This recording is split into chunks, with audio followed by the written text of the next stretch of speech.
आज हम बात करेंगे आईयूआई के बारे में।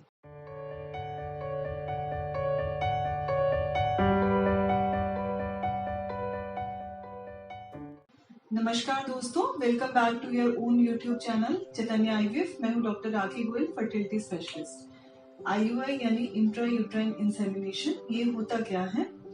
आईयूआई एक तरह का प्रोसीजर है जिसमें जो वीर्य है उसमें से अच्छे स्पर्म्स हैं उनको सेपरेट करके, उनको कॉन्सेंट्रेट करके एक पतली सी ट्यूब जिसको हम कैथेटर कहते हैं उसके जरिए गर्भाशय में रखते हैं, जिस टाइम के आसपास अंडाशय यानी अंडेदानी से एग रिलीज होता है।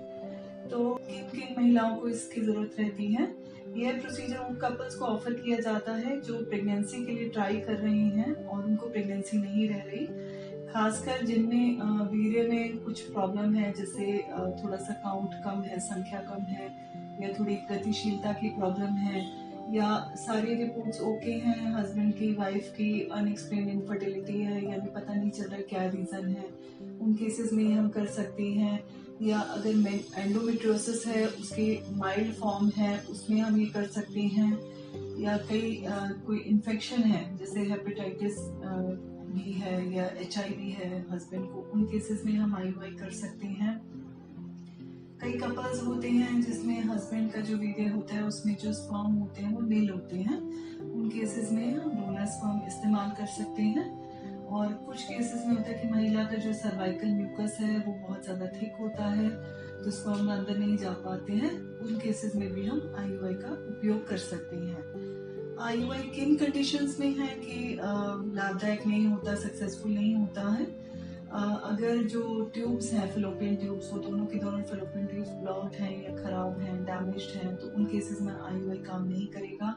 अगर अंडेदानी में अंडे बनने बंद हो चुके हैं तब ये काम नहीं करेगा। अगर एंडोमेट्रियोसिस बहुत ज्यादा अधिक सीवियर इंटेंसिटी का है तो उन केसेस में आईयूआई काम नहीं करेगा। या जो वीर्य है उसमें जो प्रॉब्लम है बहुत ज्यादा है, संख्या या गतिशीलता बहुत ज्यादा कम है, तो उन केसेस में आईयूआई काम नहीं करेगा।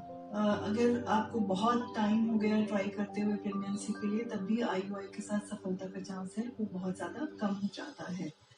तो ये प्रोसीजर होता कैसे है? अगर हमने आईयूआई साइकिल प्लान करना है तो वो कैसे किया जाता है?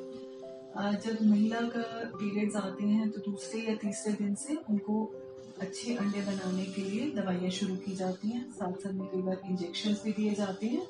इनके बीच में उनके अल्ट्रासाउंड से फॉलिकुलर मॉनिटरिंग करी जाती है। फॉलिकुलर मॉनिटरिंग में देखते हैं कि जो अंडे हैं वो बढ़ रहे हैं कि नहीं बढ़ रहे हैं, बच्चेदानी की लाइनिंग है वो कैसी है। और जब वो एक मेच्योर एक या एक से अधिक एग तैयार हो जाता है, फॉलिकल तैयार हो जाता है, तो उसको रिलीज करने के लिए एचसीजी का इंजेक्शन लगा देते हैं। और एचसीजी के इंजेक्शन के लगभग हम 36 घंटे के बाद आईयूआई प्रोसीजर करते हैं। तो आईयूआई प्रोसीजर के लिए आपको जिस दिन हम बुलाते हैं उस दिन आपको क्या क्या सावधानियां बरतनी होती है? आपको इस दिन खाली पेट आने की कोई जरूरत नहीं होती है। दोनों हस्बैंड वाइफ खाना खा के नाश्ता करके आ सकते हैं। हस्बैंड को क्या क्या इंस्ट्रक्शन दी जाती हैं? हस्बैंड के जो है उनको अपना सीमेन सैंपल है वो कलेक्ट करके देना होता है। उससे पहले उनको इंस्ट्रक्शन दी जाती है कि वो यूरिन पास कर लें। उसके बाद जो सैंपल है वो मास्टरबेशन से कलेक्ट करना होता है। उस टाइम पे कोई लुब्रिकेंट वगैरह इस्तेमाल नहीं करना होता। हम उनको पहले से ही एक स्टरलाइज्ड नॉन टॉक्सिक कंटेनर होता है, लेबल करके उनके नाम से वो देते हैं, उसके अंदर कलेक्शन करना होता है। उनको पूरा सैंपल उसमें कलेक्ट करना होता है, ध्यान रखना है कि कुछ उसमें से गिर नहीं जाए। और सैंपल कलेक्शन के बाद उसका जो उसका ढक्कन है वो प्रॉपर्ली उसको बंद कर दें। इन द मीन वाइल जब तक हस्बैंड ने सैंपल दे दिया और उसकी जो प्रोसेसिंग होती है उसमें लगभग 1 से 1.5 घंटा लग जाता है।